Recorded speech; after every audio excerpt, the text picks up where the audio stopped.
Maganda ang digital marketing, especially now na nandun na tayo sa creative economy age, era. Ano pa bang tawag nila? So para doon sa mga tao na hindi pa familiar, ano nga ba yung digital marketing? Sa panahon ngayon na uso na ang social media, lahat ng tao online na, pati pagbabayad, pag-order ng gamit, pagbayad ng bills, everything is done via digital age.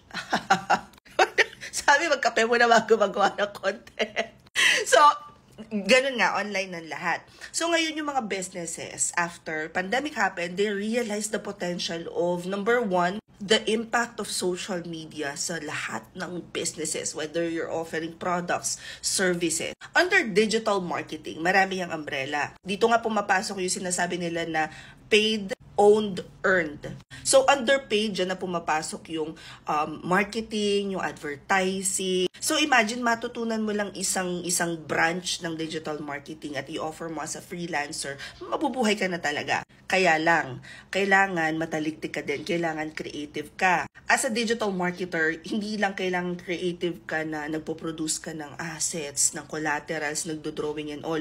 Kailangan creative din yung brain cells mo, storytelling, the way you would describe a product. So para sa akin, a combination of technical writing at copywriting, malaking tulong doon. Masyadong broad kasi yung digital marketing. So magsisimula ka talaga, alamin mo muna ano ba yung digital marketing. And then under that, ano yung mga kailangan kong pag-aralan. Pagkatapos pag napag-aralan mo na yung iba't ibang roles na pwede mong gawin under digital marketing, mamili ka naman, alin dito yung pinakang malapit sa puso mo, alin yung pinakang gusto mo. Do you like doing graphics design? Do you like building websites? Do you like handling social media? Kaya nga sabi ko, as a freelancer, if you want to future-proof your business, mag-aaral ka talaga at mag-aaral. Like every single day, hindi ka titigil na mag-consume ng bagong information. So alamin mo kami yung learning style mo. At pagkatapos, hanapin mo yung best source of information based on your learning style. Now guys, para hindi kayo mahirapan, dito pumapasok yung free resources natin. Pag pumunta kayo dito sa profile ko, click nyo tong link sa bio ko, open our Gig Hub.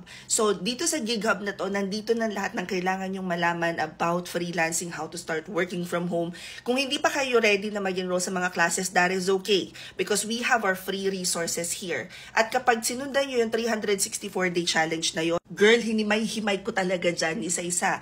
Anong una mong pag-aaralan? Okay, what's next? As in, sunod-sunod siya, guys. Sa sobrang effective ng 364-day challenge, ginagaya na talaga siya, girl. Kasi nga, ang goal natin is to be able to help 1 million Filipinos land their first client and successfully transition and navigate to freelancing na hopefully maging, kumbaga, kabuhayan nyo na for the longest time. Anyway, sana makatulong. Comment any questions you guys have about working from home. Follow for more work from home chismis. Bye!